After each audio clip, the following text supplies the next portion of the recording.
Welcome to Progress in Practice, where we explore what it really takes to build and sustain a professional service business. The hard lessons, the smart moves, the uncomfortable truths. Because success leaves clues, if you're willing to look for them.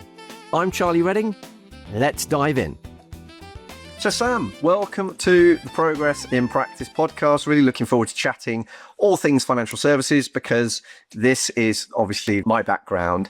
And to kick things off, I'd love you to share, who you serve, how you help them, and what makes you different. Okay, thanks. Well, there's 3 questions in one there to start. So that's an easy way to get going. So thanks for having me as well. Should add that in. I run a business called Engage Financial Services. We're coming up on 10 years. We are a fixed fee financial planning firm based in North London.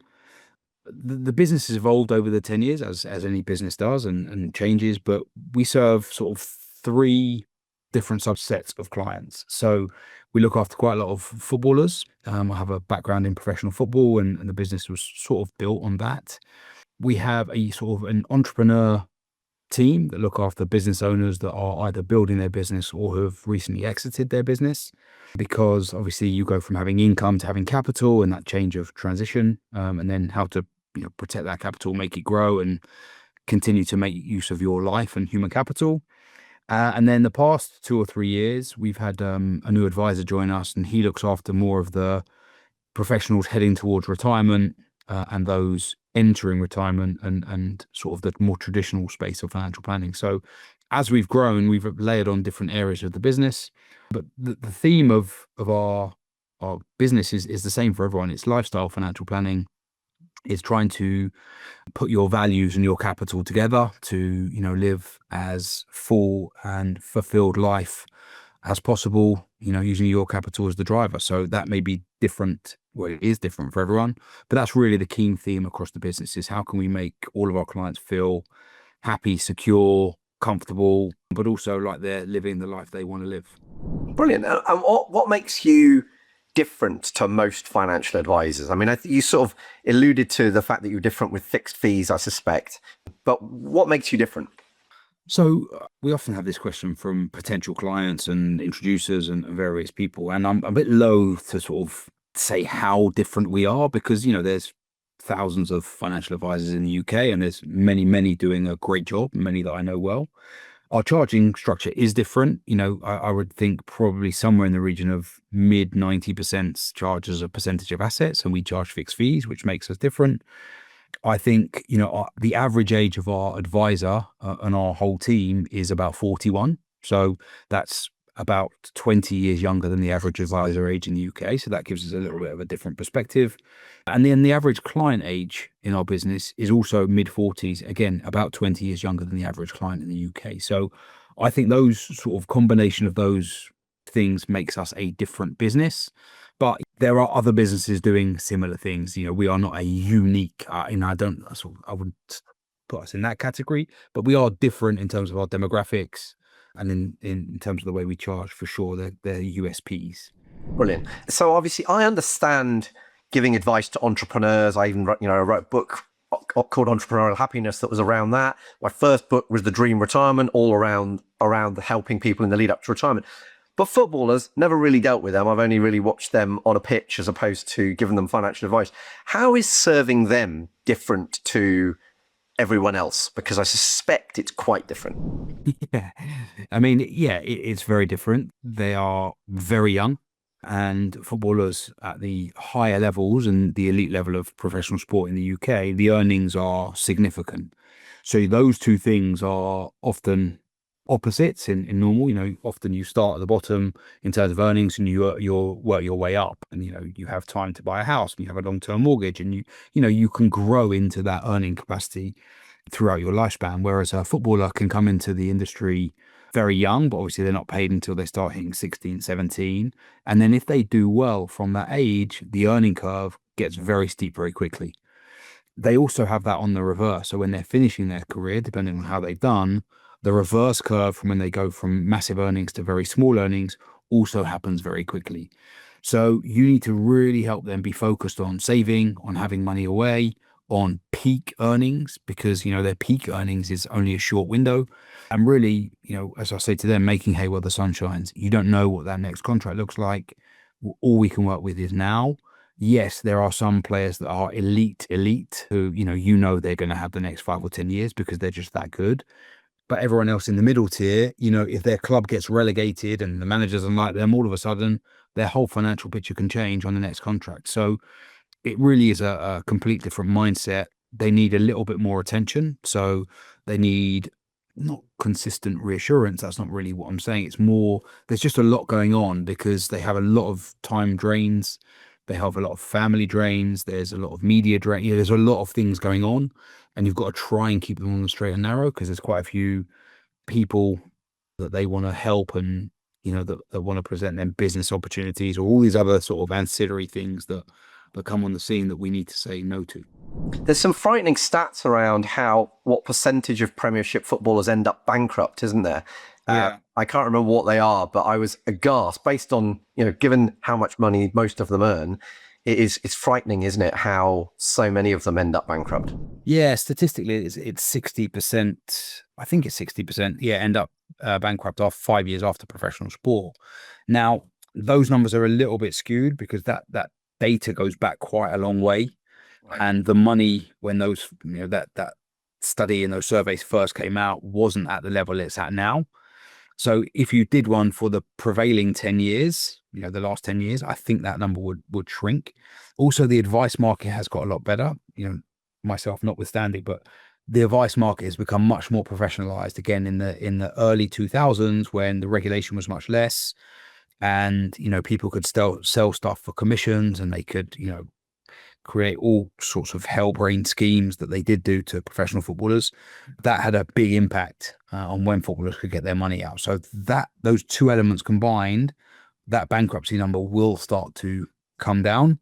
But yeah, historically, it's been crazy number and yeah, full of shame and some real horror stories, unfortunately, a couple of which were in the press recently. There was a documentary on, I think, ITV or BBC with a number of footballers that have been burnt in the not too distant past.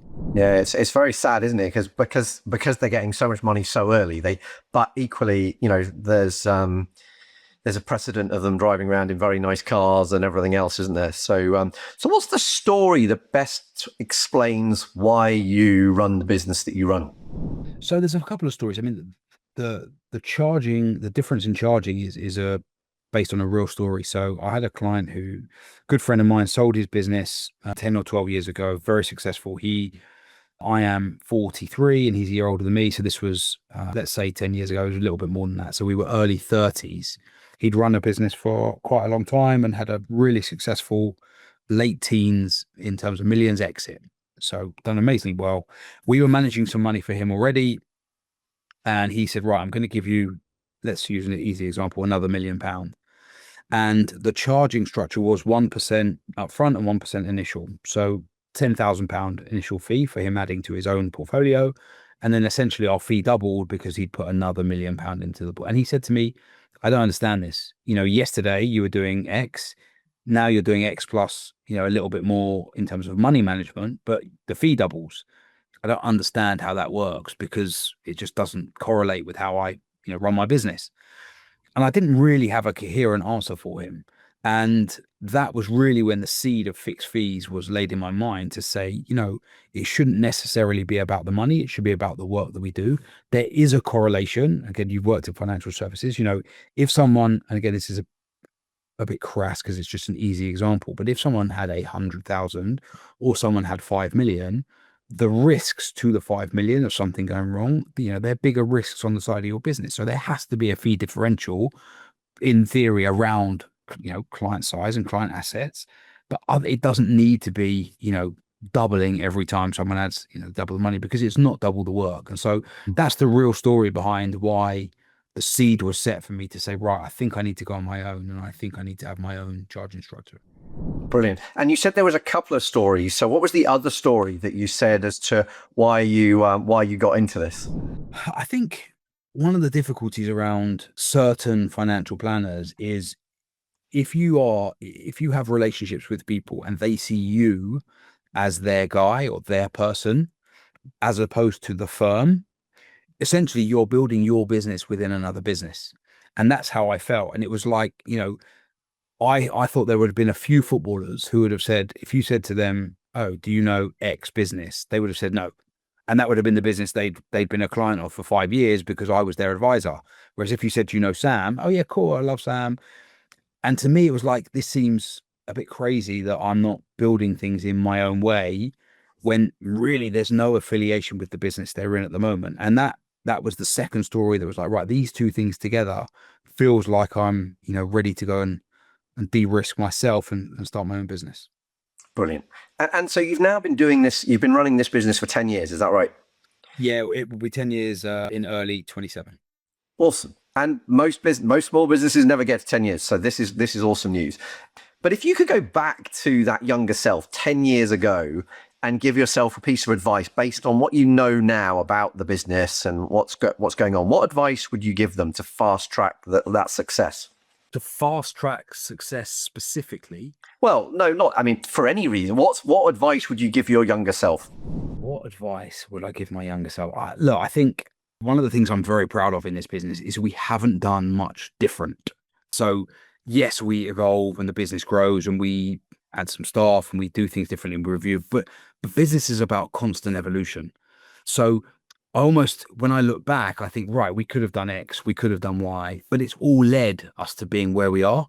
So I don't, that's a terrible answer, I know, for people that are listening because they can't do anything different. But the point actually is more to say everything that you do leads you to where you're going. And it's not to say, oh, we should have done this differently.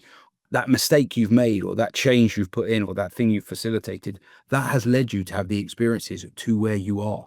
So we've always enjoyed the business. I made sure that I have 3 young children. My family and my home life is always number one, and that's never changed. And I won't put anything in front of that because business is important, but life is more important.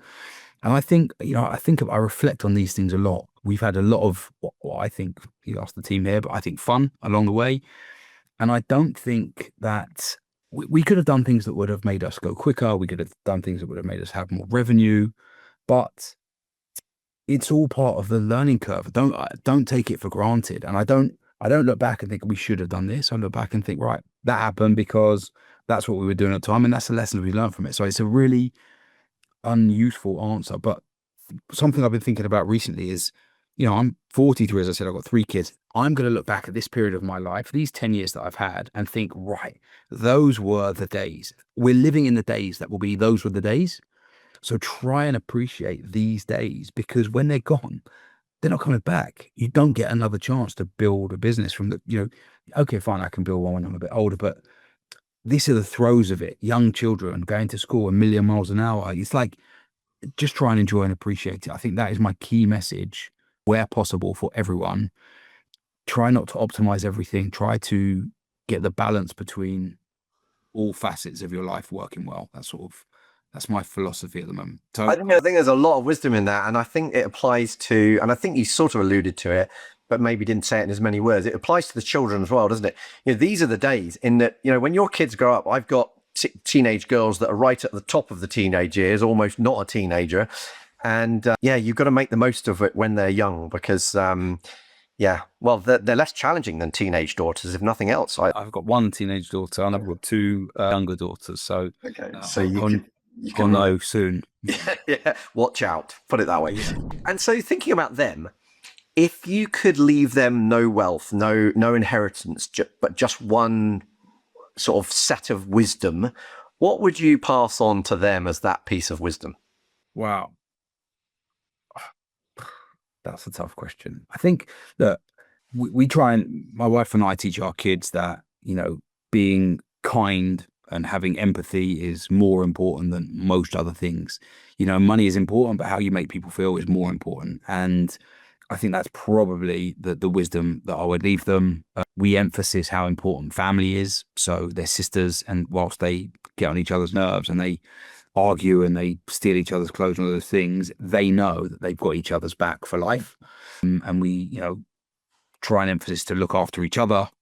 Be kind, be good to people, and that will see you through. If you're a good person, everything else will take care of itself if you're good to others. That's kind of what I would leave them.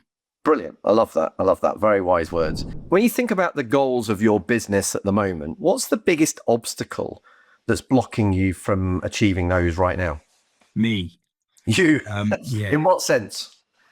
No, I think, like I said before, on the flip side, when we were talking about, what would we do differently? I think there's always 2 or 3 roads you can go down, and you're always evaluating what those roads are. And the only known is that everything is unknown. So we try and look at all the decisions we're making and to say, right, this is where we want to go. But, and I say this to clients, we have to know that we can choose the wrong road. As long as we choose the road for the right reasons, I'm okay with what the outcomes are, because the outcomes are unknown. So we want to grow our business. We've just put in place a 5-year growth target, and we sort of put KPIs in place for the team, which we'd never really done before. We put sort of high-level targets on new clients and referrals and reviews and all sorts of stuff that the business has grown up now, and it needs those things. Whereas when we first started, it was just, let's go and get some clients and grow. And I think that we are now much more structured in how we want to grow. But I think, yeah, it's making sure that when you're all aligned on the road that you've chosen, knowing that that can be the wrong path. If you put all the right things in place to go on that path, you should be okay. Yeah, I agree. And I think, every step is a step forward. Whether it's a step forward in the right direction is another thing. But hindsight will tell you. Yeah, but then you make the next decision based on the next step, don't you? But Exactly. Having the bigger goals in front of you, so you know where you're aiming, means that you can kind of angle, basically veer around. And it's actually one of the reasons why people with dyslexia are shown to have an advantage running their own business. Because when you're at school and you don't have dyslexia, you're told to learn by walking along this line from A to B, and you do exactly that. Whereas the dyslexic person is off on the left in the bushes and then off on the right in the trees, and they have to go all over the place to get to B. Yeah. But that's the best trait you can have as being an entrepreneur, is this determination. I'm going to get to the goal, even though I have no clue where I'm going to get there. So I think that's really interesting. What book or framework or anything else have you found really helping you on your journey, and where does it show up in your business today? So my favorite book, which I read once a year, is Shoe Dog, which is the founder of Nike. And the thing I love about that story is, the first time I read it, it was, you have a picture of Nike as this massive conglomerate, which it is, but I could not really fathom how small they started and how long and hard it took for them to get to the position they're in. Obviously, you don't really think about it until you're thinking about it in more detail. So that is my favorite business book of all time, just from the hard work and the grind and the not taking no for an answer. And just, I love it. And I listen to it. I listen to it because the guy who's speaking, his voice is very calming, and just, yeah, it's sort of, that's my Christmas. Between Christmas and New Year, I listen to that every year. How does that show up in our business? I think it's the determination and the continual, not necessarily defiance, but the continual, we need to do things better. And, you and I were speaking off air previously about our website, and, you were very complimentary, which I appreciate. And my view on that is we can do that much better. And it's those kind of things that, if you think about Nike, they were doing well, but they could brand it, they could go into apparel, and then they could go into sponsorship. And there's a whole myriad of things that we can still do much better. And I like that process of continual iteration and smaller changes and marginal gains and making us a bit better all the time. And that's why I link those two together, because it really, the sports element really hits my brain. I think that book is absolutely brilliant. And what's also amazing about it is how close they came to the wire of going bust so many times. And you're like, oh my God, it's incredible. And I'm guessing you've seen the movie Air, which I love, so you read Shoe Dog and then you watch Air, and some of the stats it gives you in Air about that Jordan deal just blows your mind. Absolutely brilliant. And it is, I think it's possibly the best business biography I've ever read. I think it's a fantastic story, and it's I can understand why you go back to it time and time again. So for people listening to this that want to find out more about you guys, or find out more about your business, Engage, What's the best place for them to go? Where's the best place to track you down and find out more about you? Yeah, so our website, Engage, ENGAGEFS, so Foxtrot Sierra, so Engage Financial Services.co.uk is the website. All of our stuff is on there. We used to have a podcast, which I took a sabbatical on and I'm now coming back to. It was supposed to be a 6-month sabbatical. It's been 4 years, but I am coming back to the podcast. I've told myself, and I'm now putting it out there on other channels so that I need to do that. They can find me on LinkedIn. My email is just sam@engagefs.co.uk. If I can, be of any help to anyone, I will do that with pleasure. But yeah, the website is probably the best place. Fantastic. Sam, it's been an absolute pleasure chatting to you. Love the wisdom, love sharing some conversation about financial services, some of the stuff that I knew well and some of the stuff which is a new part of financial services to me. So that's really brilliant. So thank you very much for coming on the Progress in Practice podcast.